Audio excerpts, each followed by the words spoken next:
Hello दोस्तों, देखिए तो सवाल आपका मैथ ऑब्जेक्टिव नंबर 3 का है, मतलब चैप्टर नंबर 3 है। दो चर वाले रेखीय समीकरण युग्म है। पहला नंबर का सवाल ऐसा आपको दिया रहेगा और इसका जो है एक्स और वाई का मान आपको निकालना है। आप इसे 4 विधि से निकाल सकते हैं, प्रतिस्थापन विधि और एक विलोपन विधि और आपको रेखीय ब्रजगुणन विधि और ग्राफीय विधि। तो इसका हम जब एक नंबर में हल करेंगे तो ग्राफीय विधि हल करना ठीक नहीं होगा, छोड़ देते हैं उसको। प्रतिस्थापन भी बड़ा हो जाएगा, छोड़ देते हैं। तो आपके पास या तो ब्रजगुणन कर लीजिए या तो विलोपन। हम विलोपन करने जा रहे हैं, आपको जो अच्छा लगता होगा कर लीजिएगा। जब हम विलोपन करते हैं तो यहाँ पर गुणा का चिन्ह देना होता है और आपको किसी एक को बराबर करना होता है। तो हम आपको करते क्या है, ये जो है देखिए, ये 4 है और ये 3 है, तीनों को बराबर करना होता है। तो आपको 4 से गुना कर देना इसको और 3 से इसको। देखिए 4 तिया 12, 4 तिया 12, तो ये आपका बराबर हो जाता है। आप इसको यहाँ पर ऐसे लकीर दे करके आप यहाँ पर घटा दीजिए। आप यहाँ लिख सकते हैं समीकरण 1 को 4 से, समीकरण 2 को 3 से गुना कर घटाने पर। तो आपको इसमें जो है ना इसको घटाना होता है। तो आप ये नहीं भी लिख सकते हैं, लेकिन हम आपको इसलिए लिख दिया। अगर ये 2 नंबर 5 नंबर में पूछ देगा तो आप ऐसे लिखकर बनाएंगे, लेकिन अगर ये 1 नंबर में पूछता है तो ये लिखने की जरूरत नहीं है। आपको सीखने के लिए हम लिख दिए हैं। अब यहाँ पर ऐसे घटा करिएगा, ये प्लस हो जाएगा और ये घटा हो जाएगा। ये आपका कट गया, 4 तिया 12, 3 चौके 12, खत्म। 2 से जब इसको गुना करिएगा 8 होगा, 5 तिया 15, तो बस प्लस 7 वाई बच जाएगा। और इधर आपका हो गया 12 बड़े चौके 48, 12 बड़े चौके 48 और 16 तिया 48, तो वो बच गया कितना, 0। तो y बराबर आपका हो गया 0। लगता है आंसर गलत तो नहीं हो गया, नहीं ठीक है। y बराबर आपका निकल गया 0। अब समीकरण 1 या 2 किसी एक में मान रखेंगे। तो समीकरण 1 में y का मान रखने पर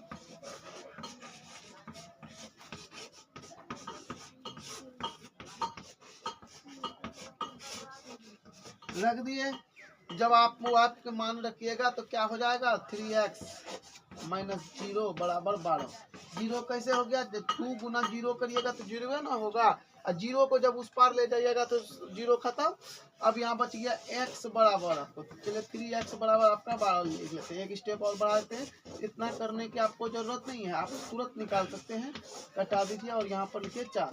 इस तरह से आपका आंसर आ गया x बराबर 4 और y बराबर आपका 0 हो जाएगा। ऑप्शन आपका हो जाएगा इसका सही जवाब ए नंबर, और आप आंसर ले लेंगे ए नंबर। ठीक है, तो आप इस तरह कर दीजिए। तो देखिए कि आपको ऐसा सवाल दिया रहेगा, 2 नंबर में है, 3x माइनस 2y प्लस 3 बराबर 0 बराबर 4x प्लस 3y माइनस 47 बराबर 0। अब आपको करना क्या है, ये जो है प्लस में है, ऊपर जाएगा तो माइनस देगा। 3 कर लिए, फिर इसको जो है आपको उस पार लेकर चले गए और माइनस में था तो प्लस आ गया। ये समीकरण 1 हुआ और समीकरण 2 हुआ। आपको इतना लिखने की जरूरत नहीं, आप डायरेक्ट भी कर सकते हैं, एक नंबर आ, लेकिन आपको सीखने के लिए हम ऐसा कर दिए हैं। देखिए समीकरण 1 को 3 से, समीकरण 2 को 2 से गुना कर जोड़ने पर, तो अब यहाँ जोड़ का चिन्ह दिए, साइन नहीं बदला। इसको 3 से गुना किया जैसा कि इसमें 2 से किए। देखिए 3 गुना 2 करिएगा 6 होगा, और 3 गुना 2 करिएगा 6 होगा, तो 6 6 खत्म हो गया, कटिए गया। यहाँ क्या बचा, 3 तिया 9 और 4 दूना 8, तो 17x बराबर 3 तिया 9 माइनस 9 प्लस, इसको जब गुना करिएगा इसको 94 होगा। तो 94 में 9 घटाइएगा 85, x बराबर 85 बटा 17, मतलब x बराबर आपका 5 निकल गया। चलिए अब समीकरण 1 में x का मान रखने पर यहाँ लिखेंगे, समीकरण 1 में x का मान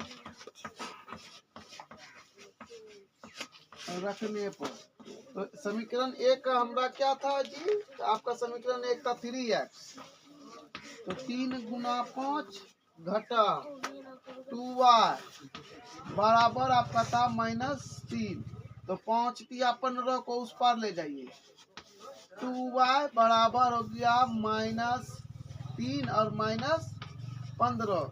रुकिए एक मिनट, इसको निकालते हैं, साफ कर लेते, जगह हो जाए।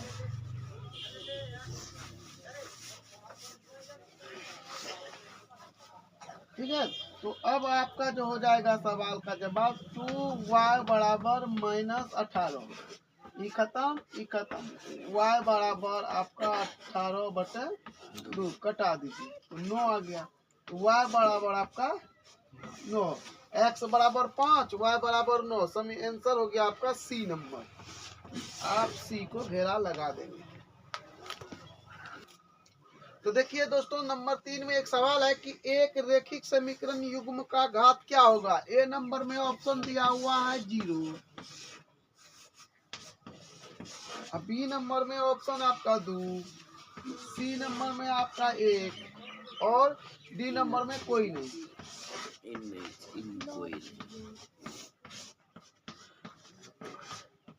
तो अब आपका जो सवाल का जवाब होगा, देखिए ध्यान से, हमने क्या पढ़ा द्विघात समीकरण। द्विघात मतलब द्विघात, त्रिघात मतलब 3। तो रेखिक मतलब जब भी रेखिक आए तो उसका घात एक ही होता है। तो इसका सही जवाब आपका ये है। चलिए, तो अब आप देखिए कि हम 3 तो सूत्र लिखे हैं। A1/A2 equal to note B1/B2।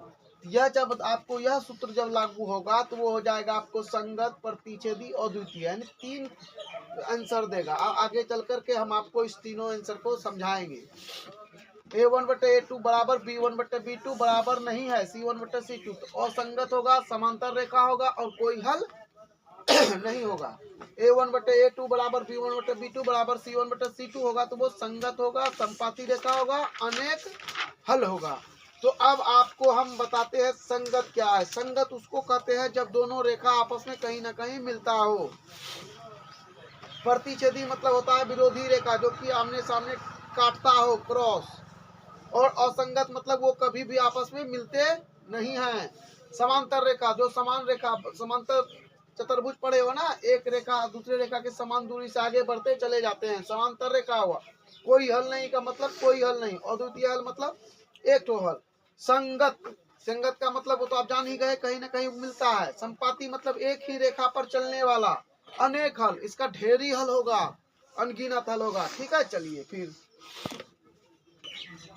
तो अब देखिए कि आपका चौथा नंबर का सवाल लेकर के हम आगे। ऐसा समीकरण लिखा हुआ है और कहता है क्या कि इसका कितने हल होंगे, तो आपको जांच करना होगा बना करके। जी नहीं, आपको लिखना है A1 बराबर हो गया आपको 2, B1 बराबर हो गया आपको -3 और C1 बराबर आपका 2 है।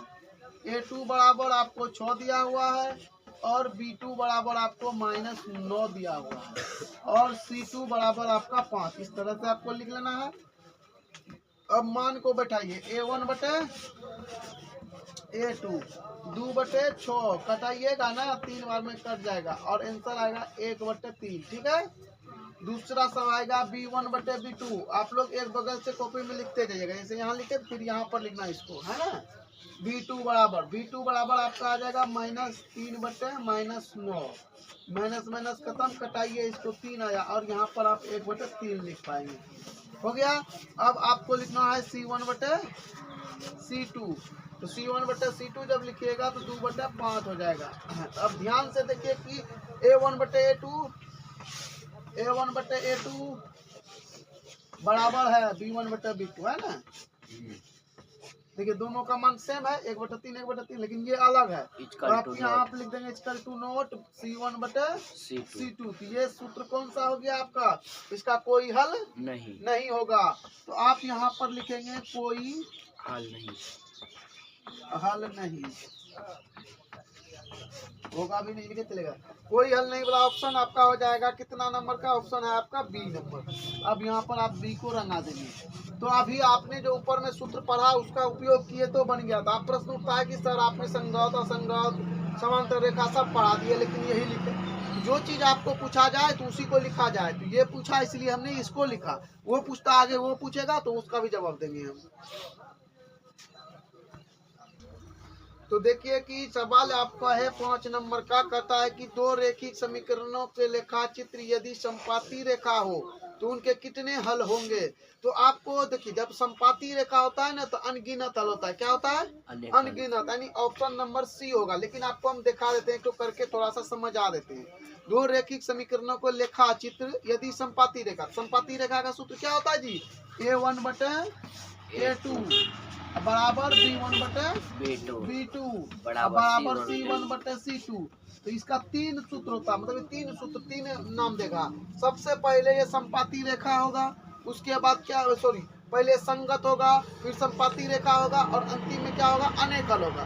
तो इसमें कह रहा है कि संपाती रेखा, तो हम जान रहे हैं। और क्या होगा? तो और क्या होगा? इसका जो है अनेक हल होगा, अनगिनत हल होगा। सी नंबर इसका आंसर आपका हो जाएगा। तो अब जो है ना आपका ये सवाल है और कहता क्या है 6 नंबर में कि समीकरण का आलेख किस प्रकार का रेखा होगा। तो अब आपको यहाँ पर देखना है और लिखना है A1 बटे A2। ठीक है, डायरेक्ट हम बनाना सिखा रहे हैं। A1 बटे A2 2 बटे 12, कटाइए इसको, 6 दूना 12, 1 बटे 6 हो गया, वाह। और फिर आपका हो गया B1 बटे B2 तो -1 बटे 7। अब ये घटेगा नहीं, देखिए दोनों बराबर नहीं हुआ, आगे करने की आपको जरूरत नहीं है। आपका आंसर हो गया A1 बटे A2 equal to not B1 बटे B2। आंसर हो गया आपका प्रतिच्छेदी रेखा। और ये आपका है नंबर सी। क्या है? नंबर सी में आपको प्रतिच्छेदी, ये आपका प्रतिच्छेदी रेखा हो जाएगा। ठीक है, तो अब आप देखिए कि 7 नंबर का सवाल आपके सामने लिखा हुआ है और ए जो है ना ए दे दिया, इसके यहाँ पर अंक नहीं दिया। कह रहा है कि ए का क्या मान होगा जब यह समीकरण जो है ना क्या कहता है, इसका जो है कोई हल नहीं होगा। तो हम जानते हैं कि A1 बटे A2 कोई हल का नहीं है, का सूत्र होता है A1 बटे A2 बराबर B1 बटे B2 equal to note C1 बटे C2। तो ये जो है ऑटोमेटिकली इक्वल टू नोट है, ये तो आपको इसी दोनों पर काम कर लेना है। A1 बराबर क्या हो जाएगा? ए हो जाएगा ए बटे 2 अब बराबर यहाँ 10 बटे 5। तो आप इसको जब कटाइएगा ना तो 5 गुना 10 हो जाएगा। अब यहाँ एक बचा, एक कोना कोनी गुना करिए, ए बराबर हो जाएगा 4। यानी ऑप्शन नंबर आपका हो गया, इसका ऑप्शन नंबर हो जाएगा आपको डी नंबर। डी का ये सही जवाब है। देखिए ऐसा समीकरण दिया हुआ है आपको, कहता है कि यह एक संपाती रेखा है तो के का क्या मान होगा।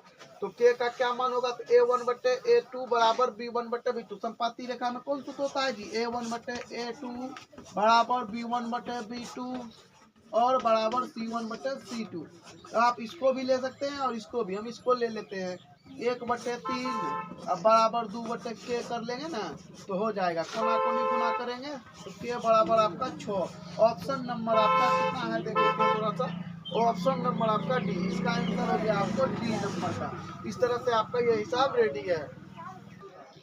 तो देखिए ऐसा सवाल 9 नंबर में लिखा है कि A1 बटे A2 बराबर B1 बटे B2 बराबर C1 बटे C2। कहता यदि ऐसा तो समीकरण निकाल A1 x plus B1 y plus C1 बराबर 0 तथा A2 x plus B2 y plus C2 बराबर 0 का हल होगा।